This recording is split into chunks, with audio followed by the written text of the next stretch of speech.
Yeah, so I'm a fourth year student now, finishing up in April, and going to be starting at a consulting firm later this fall. But I actually got involved back in my second year when I was part of this organization called Enactus. So we were a social entrepreneurial organization, so some of the projects we were building wanted to expand our network, build our projects, meet more people, and so the platform here was great, and so a lot of us started to volunteer, and I liked it, so I stuck with it.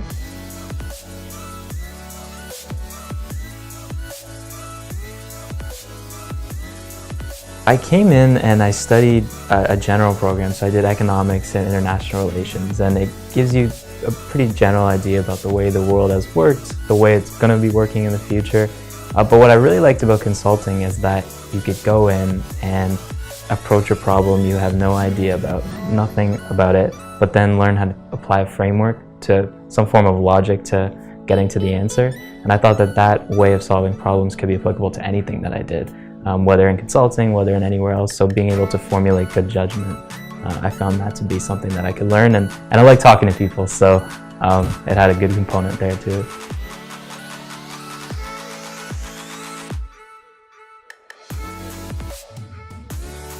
Actually, so it wasn't. I wanted to be, I was more of a political person. I had that stuff in mind. And so then the economic club, things like Enactus, that stuff appealed to me because it touched on a business side of things, but also had this social component to it.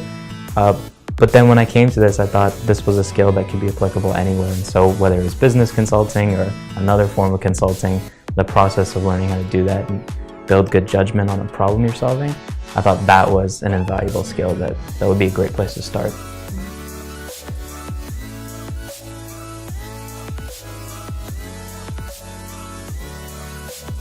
A decision around, I wanted to be in a city, I wanted to be in a busy environment. I thought that would help me grow up faster and get exposed to new opportunities quicker, and even examples like volunteering at the economic club, very easy, it's very close to campus. But when I chose my program, I knew I wanted to have some form of a broader understanding about the way the world works, the change that was happening with the digital revolution and social media and technology and how that was coming in the future versus what we had already seen. And so studying international relations and economics, I thought gave me a very good overarching view of things. And especially in a world that globalization is such a big piece now, that gave me a solid base to go off of. And that's something I could take in any direction I wanted.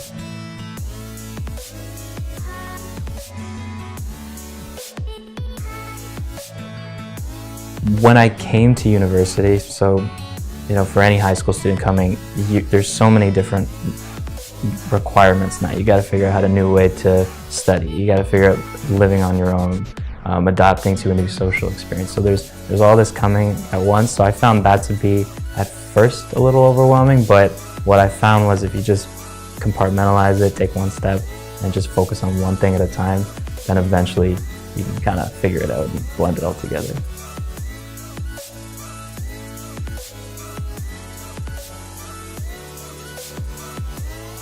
I'd say naturally pursue your interests, but also try to sustain a level of curiosity and wonderment throughout, because of the change that's happening right now, it's pretty likely that you might end up doing a job that doesn't even exist today, just because of how much that changes. So having an expectation and a plan, and a structure, that's good, but being ready to adapt and pivot as you find new things, that's also good. So I wouldn't be too rigid in your thinking, but be open-minded to what may not even exist and what you may turn out to love afterwards.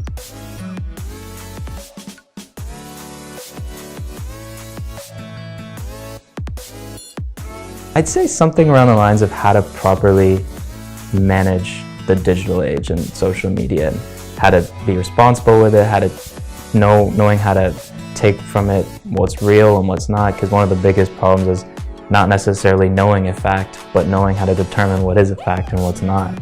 And when you go into some of these social media sites, you're just immersed into this information time warp almost.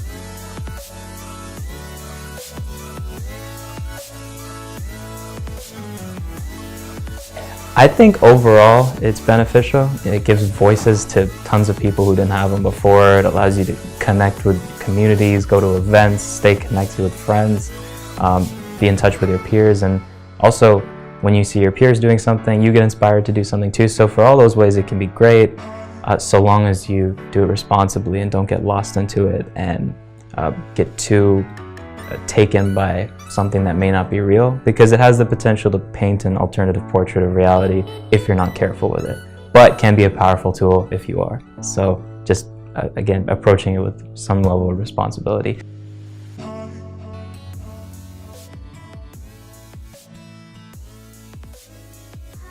I love traveling, so I actually went to Italy in August, so that was pretty fun. So I think if I had all the time or money in the world, I would just go on a lot of vacations.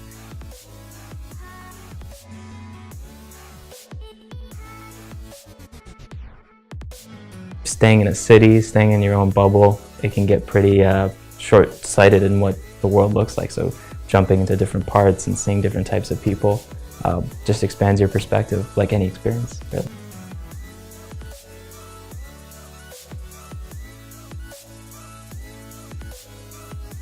I'd say just understanding that cutting edge technology is here to stay, so our biggest thing can be how can we adopt to that well.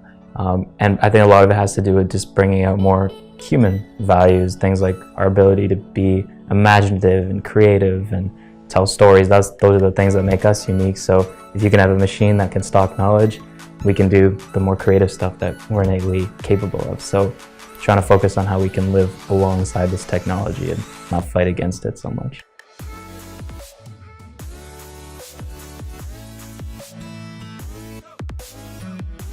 Just keep asking a lot of questions, and like I said, stay curious, stay open-minded, and just make yourself really adaptable, because it's really hard to predict even 5 days ahead, and to set plans, but be ready to pivot, because it's inevitable. Change will happen.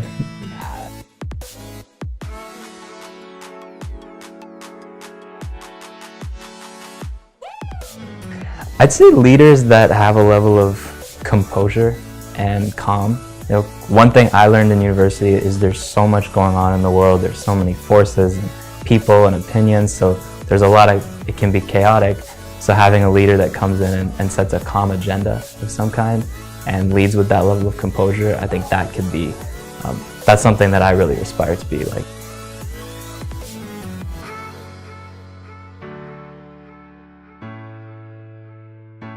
President Obama.